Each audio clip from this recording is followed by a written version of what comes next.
Hey, how's it going there, everybody? Going to do a video today about the Invicta reference number 89260B versus the Steeldive SD1953.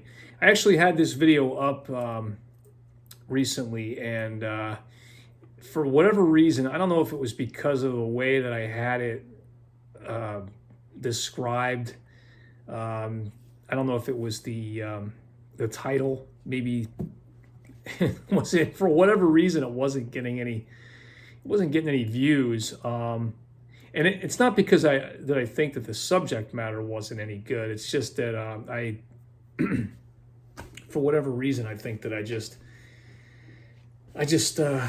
don't know, man. I think it had like maybe 50 views. No, I think it was under that. It was like 30 some views. So I don't know if it was just getting lost in the YouTube algorithm. I'm not exactly sure how that works, but I thought I would redo it because I think it's a topic worth talking about. So here at Low Budget Time, it's all about watches that generally are under $1,000. So anything that's over $1,000 tends to be you're going up market. Anything that's $1,000 or less. It's like low hanging fruit. There's a lot of watches that you can get that are pretty decent, but you got to kind of be looking. You have to be looking around, and you have to be you got to be smart about it. I mean, none of us are walking around with loads of cash to just piss away on watches, and I think that the Chinese have gotten very, very good as of late. At least I would say in the last decade. I mean, they're just what they're doing to give you a watch that you're just like, man, how much was this? Like this watch here, it was only $60. Now I think I got that I think it was part of the 11/11 sale that they have every year. So I've had this watch for some time. In fact, I've never even sized it yet. But we'll talk about some of those specs, and it's pretty much just a watch in my collection. What it is, I bought this watch to do a video comparing the AliExpress, the Chinese Submariner homages to a few of the Swiss Submariner homages that I had.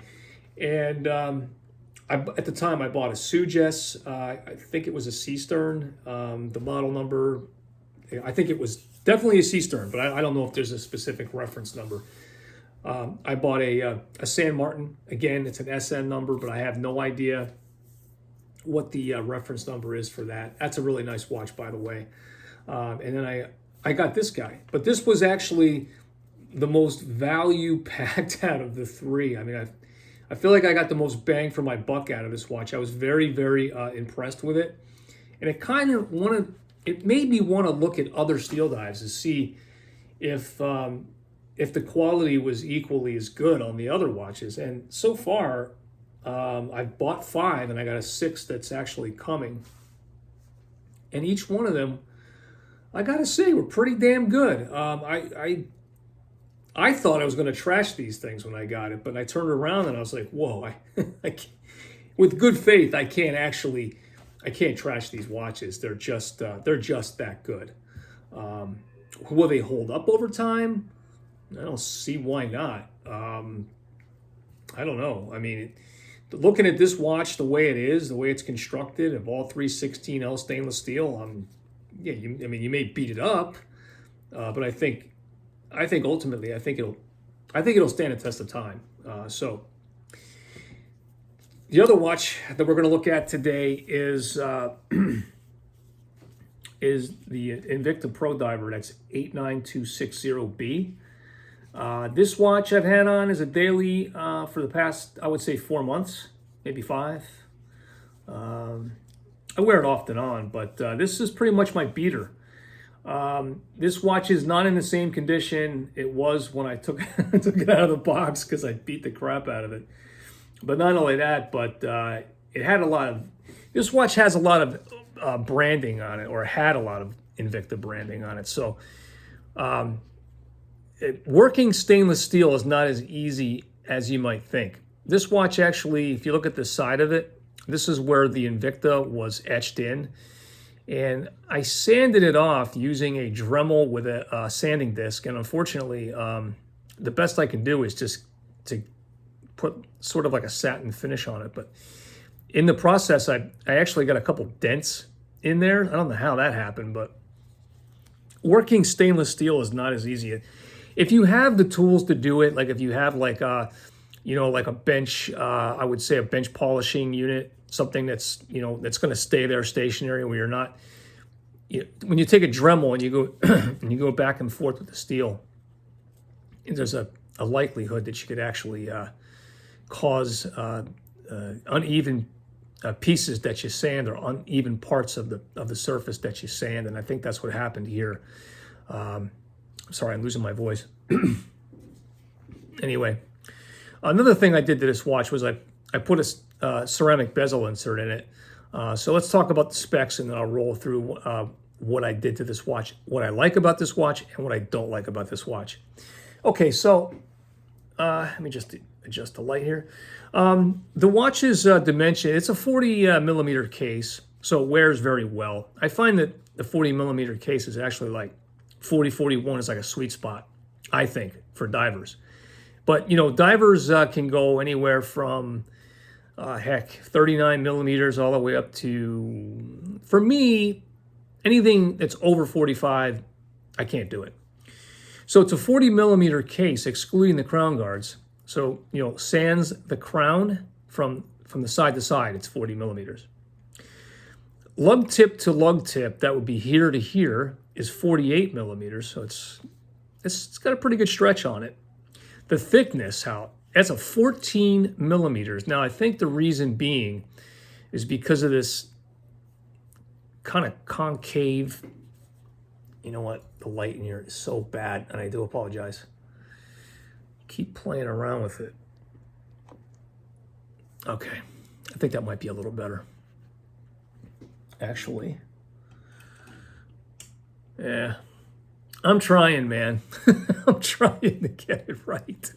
It's not working, man. It's just, this room and the lighting up in this part of my house is it's very shady. Not good. Anyway, so we got the 48 millimeters from lug tip to lug tip. The thickness is 14 millimeters, and there's some type of it's like a bowl here. It sticks out. So when you have it on the wrist, just so you know,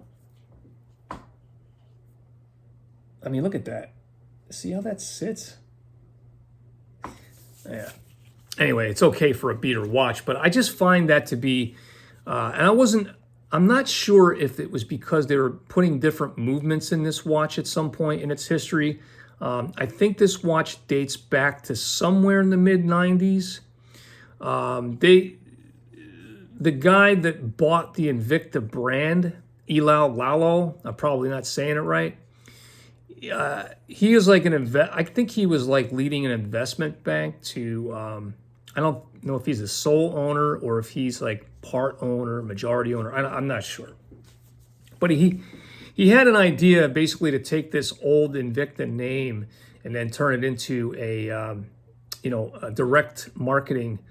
He had direct marketing in mind when he took the company over, and to relaunch the company, he put out this Submariner homage, I guess. But I think there may have been some legality issues with Rolex because of the case dimensions, and I think at one time these actually had Swiss movements in them, so they were really getting close to having a lawsuit.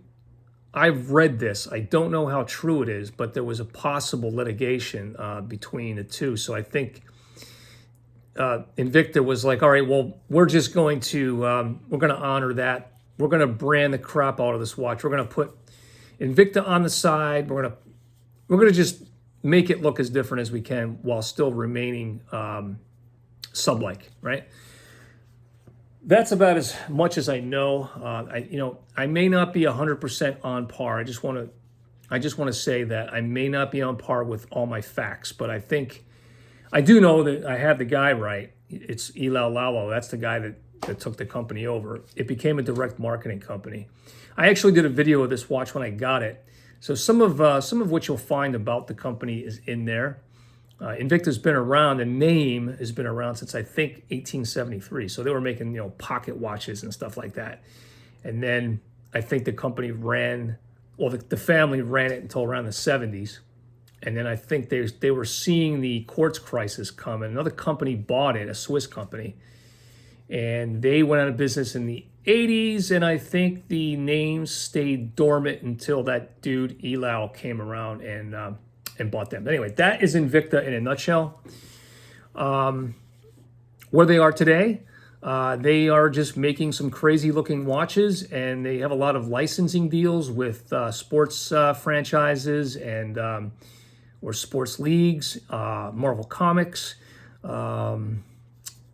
Nickelodeon, Disney, you name it, man. They're in bed with just about everybody. And I think that Invicta's, between shocking people with their gigantic watches that they sell, or, I mean, they got a watch with SpongeBob all over it. I don't know if they still make that watch, but it's pretty crazy. I think they even have a Beavis and Butthead watch.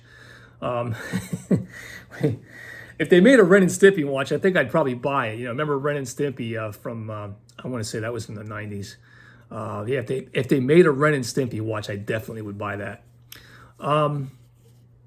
Anyway, I think they're more about, raking in the cash from, those entities than actually making a really quality timepiece. I find that this watch, and they do make one that is a homage to the first Rolex, the 1953.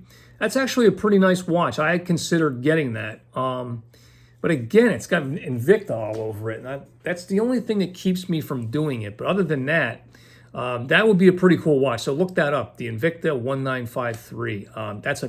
That's a neat watch. Actually, there's a lot of people that like that watch. Those two watches, this one and the 1953, I believe are the only ones that are actually worth anything, like to have. All right, that's it. That's enough of that. But yeah, this thing doesn't really sit too cleanly on the wrist. It doesn't sit flat on the wrist, and that's another problem I have with it. The watch did have, it had an aluminum bezel insert, but I've changed it out for this ewatchparts.com ceramic insert. This is a, I think just the pip is loomed. Everything else, it's not loomed, but it's pretty nice. It has a 120 click unidirectional bezel, which is actually pretty decent. You can hear it. It's hard to grab a hold of it when, yeah, there we go. Okay, it's because of the strap. The bracelet that was on it is actually a pin and collar oyster style bracelet with hollow end links. I don't have that to show. It's kind of a crappy bracelet. The bracelet has a stamped clasp that's signed by, it has an Invicta logo on it. You're not missing anything. If you've seen really poorly constructed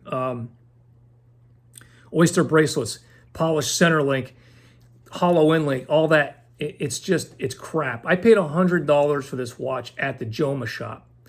Joma shop actually gave really good service. I ordered it. I think I got it like 2 business days. I was like, whoa, that's amazing. Of course, I think they're in New York, so I'm in Pennsylvania. So that would explain. If it was rush shipment, they probably get it to me. I think it was like DHL or something like that. But I got the watch pretty quickly, and I didn't spend a lot for it. So at the time, I really thought that this really is a good deal. I was like, well, I can't crap on this watch, because my original intent was this watch has to be a piece of junk, but it really wasn't. This watch houses the Seiko or SII or TMI NH35A, which it's a workhorse movement. This watch, if I had to guess, I've never put it on a time grapher, but I'd have to say it's probably, maybe it's losing between 5 and 8 seconds a day, possibly. I usually adjust it 1 time a week. So that said, that's what makes me think that it's losing about that much.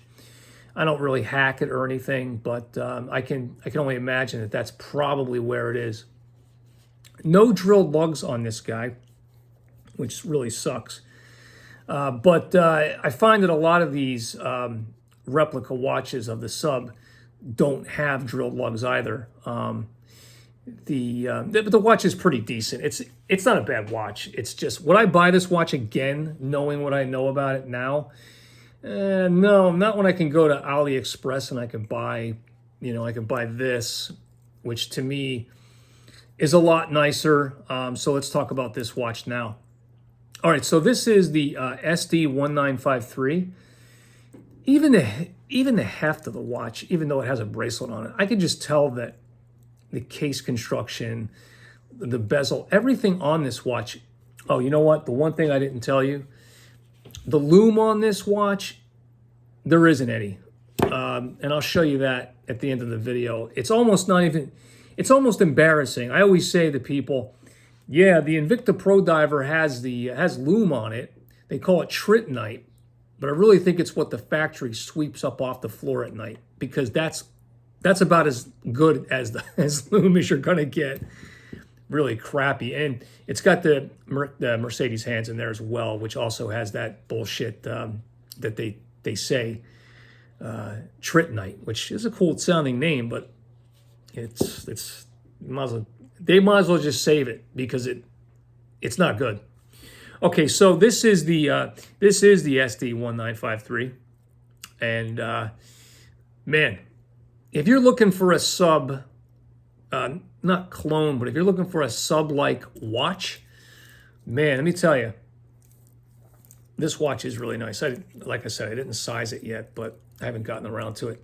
But you could see how good that watch looks on the wrist. Now, I have a 7-inch wrist, okay? But, man, that's a handsome watch. It really is. So the specifications on the SD1953 are as follows. 41 millimeter case, that's, the side, of course, excluding the crown guard. Lug to lug is 47.7. That'd be here to here. The lug opening is 20 millimeters, and the thickness is 13.5. So from the bottom to the top. Now, just so you know, because we were looking at this earlier, this is how this watch sits on the wrist. See how it sits flatter? Okay? You don't get that with the Invicta. So right off the bat, that alone to me would be enough that the Invicta would fail. Another thing that I didn't talk about on the Invicta, which when you compare, I did leave out a couple of things, and I do apologize. This glass here, it's not sapphire. It's something that they call flame fusion. There might be something to it. I think if anything, it's probably either a tempered or it could be sapphire coated. But it's not mineral glass. Like, it's not straight up mineral glass, right? And then the date window is the correct magnification at 2.5. Okay, see that? Which is this guy here, right? All 316L stainless steel on this guy. Oh, come on now. Listen to that. It's a thing of beauty, man. As many times as I turn this bezel, I'm like, are you kidding me? This watch is kicked ass, man. It's just kick ass. It really is a great watch, guys. I really like this watch. I was going to sell the watches after I did that video, but I'm like, man, I can't sell this watch. This watch is just too nice, even if it's just in my collection, right? So it's got a ceramic bezel insert, of course. I believe it's lumed, and we'll look at that later. It's got the the Mercedes hands, which I don't like, but it is what it is. Turn it the right way. The indices are applied, and they're applied just like you would see on a Rolex sub. It's got the Merc hands, of course. The date magnification is 2.5. We just looked at that. Matte black dial, and this is a 200 meters of water resistance watch. And I got to tell you, I probably would pick this if I was going to dive and trust diving to a watch. I don't think I'd trust the Invicta, but I definitely would trust this. Screw down crown, of course, like I said, 200 meters of water resistance. You got some polished bits on the side. They did a nice job on the case finishing. You can see that. And then the side there. There's no crude edges. Like, I think at one time when Steeldive started out, I think they had some quality issues, but they've cleaned all that up. And wow. And even the rehalt in here, that's the distance between the dial and the top of the crystal. Yeah, it's a little thick, but even the Invicta is kind of the same. They're very comparable, you know. Anti-reflective coating on the sapphire glass here. So right away, you get sapphire on this. You get included a ceramic bezel insert that's lumed. So those two things alone. This is powered by an NH35A, same movement that's in the Invicta. I got to say though, all the Steeldives I had, I never had to adjust the time every week. They really are accurate. The NH35 beats at around 21,600 vibrations per hour. So it's not a high beat movement, but it's a decent movement nonetheless. It's a good movement. It's a workhorse movement. It's going to give you a lot of years of service. And, down the road, if you wanted to, you could either swap it out for a new NH35 or you can have it serviced. I mean, honestly, we don't know what's going to come out. We don't know if this movement's ever going to be replaced with something, but they've been running this movement for quite some time. It's available in a lot of micro brand watches, such as the Steeldive. Invicta loves to use the NH35 because it's cheap. They can, they pretty much, whatever factory's making their watch for them, they just say, hey, man, put NH35 in that and call it a day, as they're automatic. And then they use a lot of quartz. I think they use a lot of Ronda quartz, which is actually Swiss, but it's quartz, But my hobby, it really centers around the mechanical watches. Anyway, solid case back on this. There's no fancy, like this watch has that exhibition case back that we talked about. Let me just pull this strap down. And you can see the movement in there. Yeah. I don't need to see that movement, but you know what? At least it doesn't have that giant yellow sticker on the rotor that says Invicta Watch Company. Invicta didn't have anything to do with that movement. Again, solid case back on this guy. Really nice watch. And, the bracelet on it, it's a Jubilee, and it's decent. It's not great. It's pretty good. This uses a pin and collar design, so you basically would, look on the inside of the bracelet. Let me see if I can't find a few. There's a few arrows that tell you which way. They tell you which way to push the pins out, but you know what? I'm not seeing any arrows on this guy. Usually they put them on there.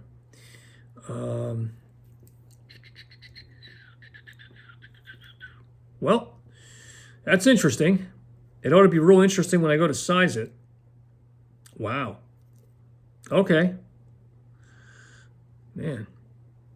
I mean, they didn't give me anything to look at on this. All right, so I'm going to have to play around and see which side the pins come out when I go to size this thing, if I ever do. I've had this watch since, I want to say January, and I haven't sized it. So chances are I may never size it. It may just be in the collection, and that's pretty much it. I think from a value standpoint, I mean, we've covered everything. We covered the specifications, and I even told you why I think that this is a better deal. It's not just because it was $62. It was, less. I think it's a better deal because I think ultimately it's a better wearing and a better constructed watch. Now, some people might say, this watch has been compared to the Rolex. There's a lot of videos by a lot of guys that have have been doing watch reviews and talking about watches way longer than me. But I think, that may have just been like, hey, you know what? I'm going to throw another video up. I'm going to compare my Rolex sub to this thing. I'm just going to get it out there. Some guys are pretty nice with their assessment. Some guys are a little harsh, but it's a $100 watch. It is not of the same. It can't be put in the same breath as the Rolex Submariner. It just can't. And I read a lot of stuff in different Facebook groups that I belong to, and there's always that person that is like, oh, the Rolex it's not all that, and it's just marketing. And if it were only marketing, think about this for a second. If it were just about the marketing, don't you think by now that kind of would have died out a little bit? I don't think it's about the marketing. I believe you can market something to a certain point, but there has to be an end game. There has to be some kind of substance. It's like, here's a rock. What's so special about it? It's shaped like a heart. Well, okay, but it's still a rock. It's a fucking rock. Okay? A Rolex, the thing about a Rolex is, it's going to hold its value. And a lot of people that are pissing or bitching and moaning about Rolex being just their designs are outdated, or they've been passed by Omega. They haven't been passed by Omega. They haven't. If that were the case and it were really true, then there would be, you'd see all these Rolexes out there for sale. People were trying to just unload them, and there'd be a lot more available. I don't own one. I'm a fan of the company. I love their watches. I can't substantiate spending $15,000 on a watch. I don't have that kind of money. Would I get one? If I could, yeah. If I had the money, sure, I'd get one. If it wasn't going to interfere or have, if it wasn't going to interfere with other things in my life, like if I just had $15,000 to just blow on whatever I wanted to do it with, and it didn't affect my family, hell yeah, I would do it. But I'm not going to sit here and tell you that the watch sucks because I can't afford it. I think a lot of people do that. They get pissed because it's like, it's out of their reach. Yeah, if you want the watch that bad, then stop collecting, stop doing quantity over quality, and then you just go for it. I know a few watchmakers. I've read things that they've written, and they always say the same thing. Open up the back. You want to know what makes a Rolex a Rolex? Open up the back. Is Rolex the best watch company out there? No, probably not. I don't live in that neighborhood. I'm not going to afford that kind of a watch, okay? But I'm also not stupid or naive enough to believe that watch isn't worth, well, maybe, okay. Is it really worth $15,000? Again, it always goes back to what someone's willing to pay for it. And the answer to that question is, yeah, as long as somebody's writing a check for that, then the answer is yes, it's worth that. Is it worth it from a standalone, just piece? If it was just, what makes that watch valuable? Like, who cares? It's a watch, right? It's a piece of jewelry. So is your wife's diamond ring worth whatever you spent on it? And I have an answer for that. If you've ever tried to scrap jewelry before, you'd be surprised what that diamond isn't worth. You'd be very surprised. But if you went and took your Rolex and put it on chrono and sold it, I guarantee you'd get what you pay for it. And that's the truth. All right, so I don't have a lot more to say about these watches, guys. We're going to take a look at the Lume on this thing, wrap things up, and then go from there. So you have $100 for this guy, and you got $60 for this guy. Now, if you go to look for this watch today on AliExpress, it's probably going to be around $100, okay? So I don't know. You're not going to get that deal. And plus, I think at the time when I bought it, the tariff issue wasn't going on. So I got a feeling that, yeah, Steeldive prices they kind of jumped a little bit. but I still think it's a good buy. Like even if they jumped up, 5% or whatever the hell it is that they jumped up, I still think it's worth buying, especially when you consider what else is out there. And then this, there's other brands too. Like I don't have a Pagani Designs. I don't really have any interest in wanting to get one of those, but I do have a San Martin, which I really like. I have a Sugess. I like that too. And I've got a bunch of these Steeldives. And what I like about the Steeldives is, I can have a lot of different styles of watches for not a lot of money. And I've been saying that in every video. So that is it for today's video, guys. Let's take a look at the Lume. Shut the light down. Get our trusty mag light out. Okay, so I'm going to do the Pro Diver first, and then see what's going on there. I'm going to be generous with the amount of time that I put on this thing because let me get the other light.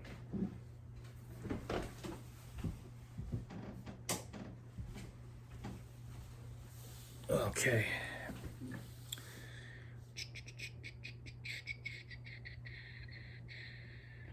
Well, charging it up, so let's see.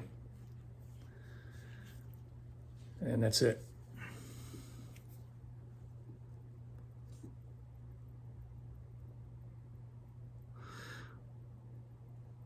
You see it's starting to fade. And then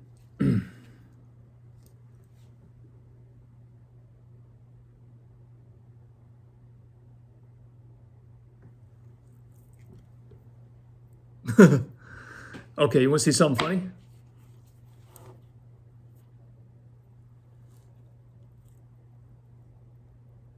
Well, okay, well, I would say that the Steeldive, you can see where the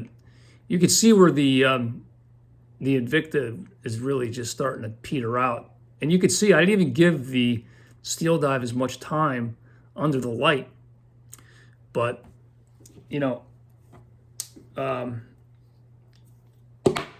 if Lume is your thing,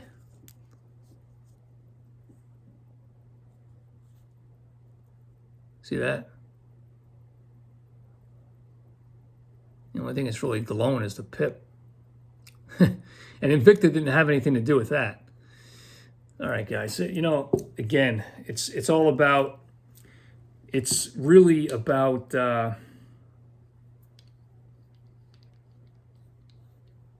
don't know what the hell I was going to say, to be honest with you. You should know that, if you're looking for something, quality, sometimes the answer is right under your nose. And in this case, it's definitely under your nose. So, if you're not subscribing, maybe you will, maybe you won't, I don't know. But if you want to subscribe to me, smash that subscribe button, hit the like button if you like today's video. And if I hope I gave you some information to make a decision. And you can see that this thing is actually dead, and then the Steeldive still going strong, right? Now, and if Lume is one of those like small indicators of what a company will put into their watch, it should stand to reason that that Steeldive didn't chintz, and I don't know what the hell Invicta did here, but I'll see you guys in the next episode of Low Budget Time. As always, take care, stay safe, be well, and I'll see you again real soon.